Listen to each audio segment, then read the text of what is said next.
नमस्कार, knocking-news.com में आपका स्वागत है। मैं हूं गिरिजेश वशिष्ठ। आज मैं बात करने वाला हूं कि किस तरह से जो क्रैकर्स हैं, पटाखे हैं, उसके प्रतिबंध के बारे में सुप्रीम कोर्ट का भी एक फ़ैसला आ गया है। लगातार अलग अलग राज्य सरकारें पटाखों पर प्रतिबंध लगा रही हैं। सोशल मीडिया पर पटाखों के समर्थन में कैंपेन चल रहे हैं, अभियान चल रहे हैं और सारी चीज़ों के बीच में ये तय करना बाकी है और ये हम सबके लिए तय करने वाली बात है कि पटाखों पर प्रतिबंध होना चाहिए या नहीं होना चाहिए। एक बड़ी बहस का विषय है। इस पे अलग अलग पक्ष हैं और दोनों पक्ष के लोग अपनी अपनी बातें रख रहे हैं। इस पे मेरा अपना एक विचार है और उस विचार के आधार पर मैं विश्लेषण आपके सामने रखना चाहता हूँ। मैं इस मामले में थोड़ा सा अलग तरीके से देखता हूँ, अलग नज़रिए से देखता हूँ। कहीं मत जाइए। हैप्पी दिवाली। चैनल को सब्सक्राइब कर लीजिए। लौट के फिर आता हूँ।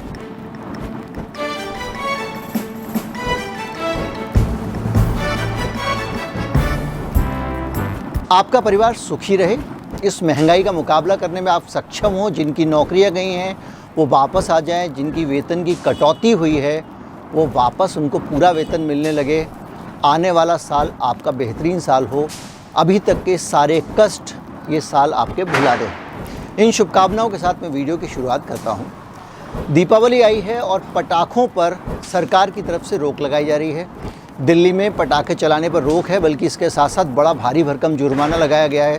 अलग अलग राज्यों में पटाखे चलाने पर रोक लगाई गई है। दिल्ली से जुड़े हुए अन्य राज्यों के जो हिस्से हैं, उत्तर प्रदेश का जो हिस्सा है गाज़ियाबाद का, या नोएडा उत्तर प्रदेश का है, या हरियाणा का गुड़गांव और फरीदाबाद है, उनमें भी पटाखे चलाने पर रोक लगा दी गई है।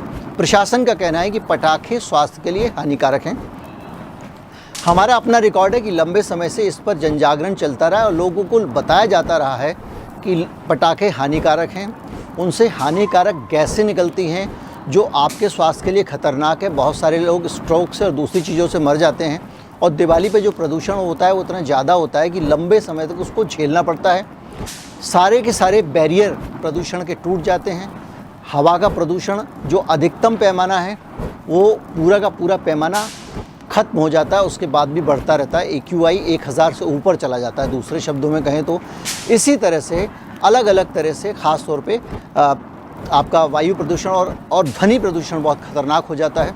इतना ही नहीं, जो जानवर हैं, जो पशु हैं, पक्षी हैं, उनके लिए आज की रात बेहद ख़तरनाक होती है और दर्दनाक होती है।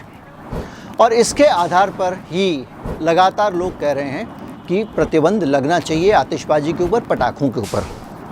पटाखे रस्मी तौर पर चलते रहे हैं, लेकिन अब पटाखे चलाना अपने आप में एक शान का विषय भी हो गया है और लोग अपनी जो समृद्धि है उसका भद्दा प्रदर्शन करने के लिए भी अधिक से अधिक पटाखे चलाते हैं और उनमें आग लगाते हैं। लेकिन इस सब के बावजूद मैं नहीं चाहता कि पटाखे चलाने पर कोई रोक लगाई जाए, किसी तरह का प्रतिबंध हो, पटाखे चलाने पर कोई जुर्माना हो या पटाखे चलाने के लिए किसी को कोई सज़ा दी जाए। मैं ये इसलिए नहीं चाहता हूँ क्योंकि मेरा जो तरीका है समाज को एड्रेस करने का, चीज़ों को समझने का, वो थोड़ा सा फ़र्क है। पटाखे हानिकारक हो सकते हैं, इसके लिए आप लोगों में जागरूकता पैदा कर सकते हैं, लोगों को बता सकते हैं। पटाखों के कारण आपने बहुत सारी जो हमारी समाज की समस्याएं हैं उनको लोगों को सेंसिटाइज़ करके दूर किया गया है, ठीक किया गया है और बहुत सारी बुराइयां हमारे समाज की जा चुकी हैं क्योंकि हमारे अंदर उन बुराइयों के प्रति संवेदना आ गई है, संवेदनशीलता आ गई है। बेटियों का सम्मान हम पहले से ज़्यादा करने लगे हैं और भी बहुत सारी चीज़ें समाज में बदली हैं। लेकिन सबसे बड़ी बात यह है, उसके बावजूद मैं क्यों कह रहा हूँ कि पटाखों पर रोक नहीं होनी चाहिए। मेरा स्पष्ट मानना है कि सबसे पहली प्राथमिकता मनुष्य की स्वतंत्रता है, मनुष्य की आज़ादी है। जब मनुष्य धरती पर आया, होमो सेपियंस से धीरे धीरे करके जब वो बंदर से मनुष्य बना तो वो आज़ाद था, स्वतंत्र था। उसके ऊपर किसी की कोई बंदिश नहीं थी। कोई भी पशु पक्षी अगर यहाँ कुदरत से आता है तो स्वतंत्र होता है और उसके ऊपर किसी भी प्रकार की कोई राज सत्ता नहीं होती है जो उसके जीवन को नियंत्रित या नियमित करने की कोशिश करे।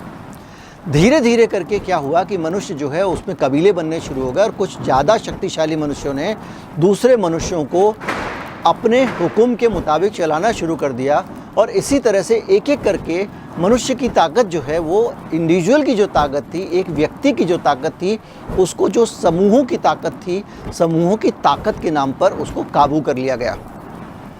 दूसरे शब्दों में आप समझें तो आप जो हैं, आपकी जो ताकत है उसको पूरी तरह से छीन लिया गया और आपको ये कहा गया कि आपके इस एक्ट से व्यापक समाज का नुकसान होता है, इसलिए कल से आप ये नहीं करेंगे, आप जो है वो राइट हैंड पे गाड़ी चलाइए, अगर ऐसा नहीं करेंगे तो दूसरे लोगों को ये हो जाएगा, आप फला, और धीरे धीरे करके समाज में रेगुलेट करने के नाम पे, व्यापक हितों के नाम पे, अभी हाल में हमने कोरोना वायरस के टीके का देखा कि टीके के नाम पे हमने क्या किया कि व्यापक हितों के नाम पे लोगों को, जो प्रशासन और सरकार ने, उसने सख्ती की हद ये है कि सिर मेरा है, लेकिन हेलमेट की सख्ती सरकार करती है और मुझे प्रताड़ित करती है। आप कह सकते हैं ये मेरी भलाई के लिए, लेकिन मेरी भलाई का फैसला मुझे करना है। पटाखों के कारण होने वाले प्रदूषण के मामले में अगर स्टेट मशीनरी, अगर सरकार, अगर अदालतें आपको पकड़ के बंद करने लगे, आप पे मोटे जुर्माने लगाने लगे, तो ये आपकी स्वतंत्रता का हनन है जो हमारे संविधान में दी गई है। पटाखे चलाना या ना चलाने का फैसला आपके हाथ में होना चाहिए। अधिक संख्या में मनुष्यों के नाम पर अगर कोई व्यक्ति आपके ऊपर एक कानून लाता है तो ये गलत है। इसको सरल तरीके से मैं समझाता हूँ आपको। सोसाइटी में ज़्यादातर लोग पटाखे चलाते हैं, उसके बावजूद ज़्यादातर लोगों को नुकसान होता है। इस नाम पे प्रशासन ज़्यादातर लोगों के ऊपर एक्शन लेता है। तो जब ज़्यादातर लोग पटाखे चला रहे हैं, ज़्यादातर लोगों को नुकसान हो रहा है और ज़्यादातर लोगों पर ही इसका एक्शन हो रहा है, तो एक्शन लेने वाले आदमी का इसमें क्या रोल है? लेकिन वो जनता के हित के नाम पे, आम लोगों के हित के नाम पे, व्यापक बड़े लार्जर ग्रुप के हित के नाम पे आपकी स्वतंत्रता को छीनते हैं और आपकी आज़ादी पे वो कब्जा जमाते हैं। यही वजह है कि सुप्रीम कोर्ट ने जब कोलकाता में पूरी तरह से पटाखे चलाने पर रोक लगा दी गई तो हस्तक्षेप किया और कहा कि पटाखे नियमित हों, पटाखे ऐसे हों जो कम प्रदूषण करते हों, लोग कम संख्या में पटाखे चलाएं। इसको रेगुलेट करना प्रशासन का काम है, लोगों के अंदर जागरूकता लाना प्रशासन का काम है। प्रशासन का काम ये नहीं है कि आज से इस चीज़ पर रोक, कल से उस चीज़ पर रोक। अरे लोगों को, ये लोगों के लिए प्रशासन है, ये सरकार, सत्ता, सब कुछ लोगों के जीवन को बेहतर बनाने के लिए है। और व्यक्तियों का जीवन बेहतर बनाने के नाम पर सत्ता अगर उस पर धीरे धीरे कब्ज़ा करती जाएगी तो कितनी मुश्किलें बढ़ जाएंगी। हमने हाल के, अगर आप सालों को देखें, पिछले 10-15 सालों में, तो आपकी व्यक्तिगत स्वतंत्रता लगातार कमज़ोर हुई है। यही वजह है कि जब आप फोर्स वैक्सीनेशन होता है, लोग उसका विरोध करते हैं। वैक्सीन के लोग खिलाफ़ नहीं है, लेकिन फिर भी उसका विरोध करते हैं क्योंकि वो ज़बरदस्ती लगाई जा रही है। तो इस तरह की बहुत सारी चीज़ें जो हमारे समाज में होती हैं, उनको रोकने के लिए ये ज़रूरी है कि प्रशासन को रोका जाए। सरकार और प्रशासन का आपके निजी जीवन में जो हस्तक्षेप है वो किसी भी तरह से उस नुकसान से कहीं ज़्यादा है जो पटाखे चलाने से आपको हो रहा है। कोई भी चीज़ सरकार की तरफ से लागू नहीं होनी चाहिए, ये व्यक्तियों की तरफ से होनी चाहिए। सरकार की जिम्मेदारी है कि जागरूकता पैदा करे, लोगों को समझाए। यही वजह है कि भारत में शराब पीने पर ब्लैंकेट रोक नहीं लगाई जाती है और जिन राज्यों ने लगा ली है उन राज्यों को इसके नतीजे भुगतने पड़ रहे हैं और उन्होंने लोगों की व्यक्तिगत स्वतंत्रता में हस्तक्षेप किया है। ये आपको देखने में लग रहा होगा कि मैं क्या बातें कर रहा हूँ शराब के समर्थन में, पटाखे चलाने के समर्थन में, बुरी चीज़ों के समर्थन में। नहीं, मैं इनमें से किसी भी चीज़ के समर्थन में बात नहीं कर रहा हूँ। मैं इनको टैकल करने का जो तरीका है उस पे बात कर रहा हूँ। याद कीजिए, चलते चलते इस वीडियो के अंत में मैं आपको एक उदाहरण देता हूँ। बंदरबांट शब्द आप इस्तेमाल करते हैं। एक बार 2 बिल्लियों को एक रोटी मिली और वो आपस में झगड़ने लग गई और वो ये कहने लगी कि इस रोटी पर अधिकार मेरा है।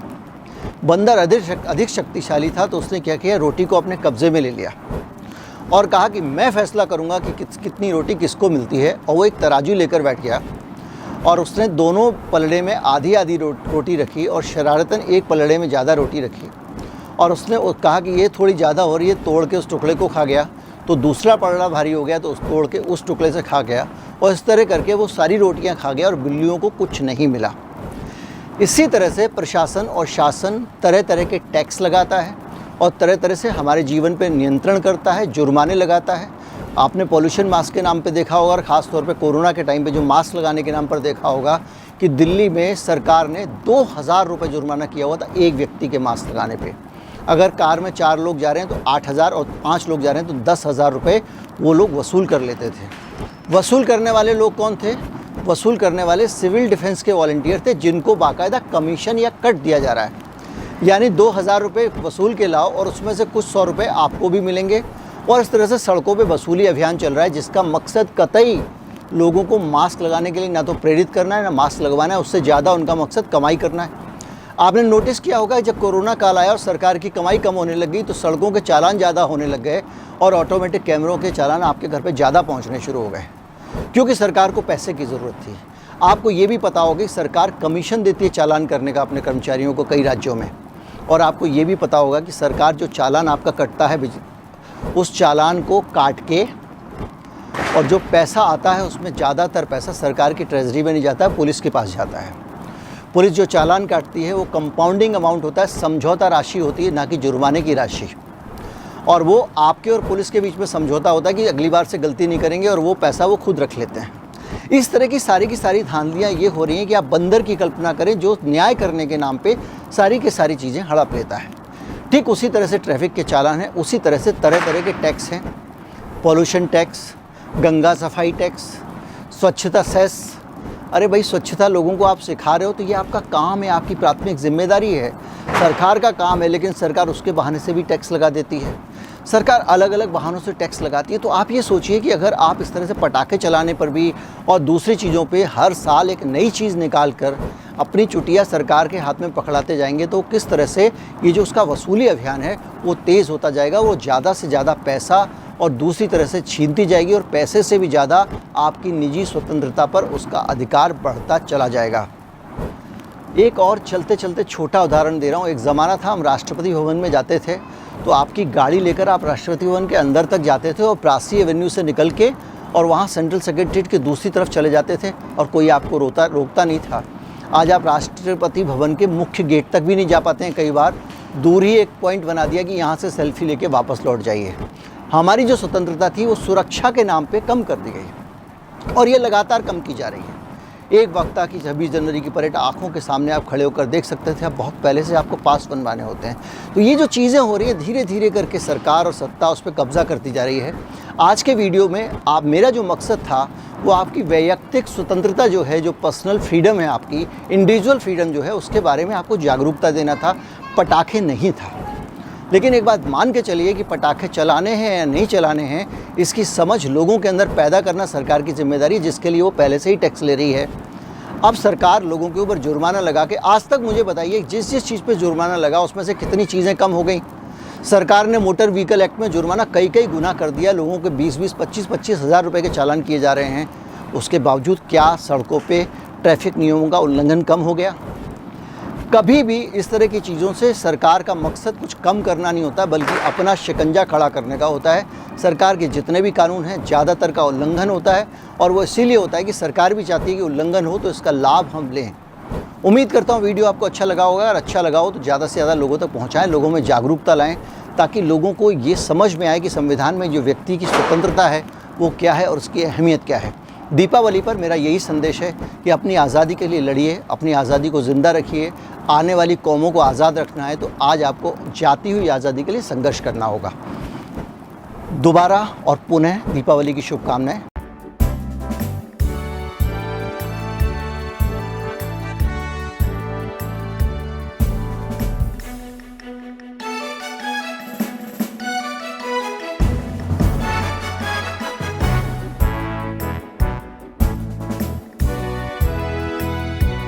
नमस्कार, जय हिंद।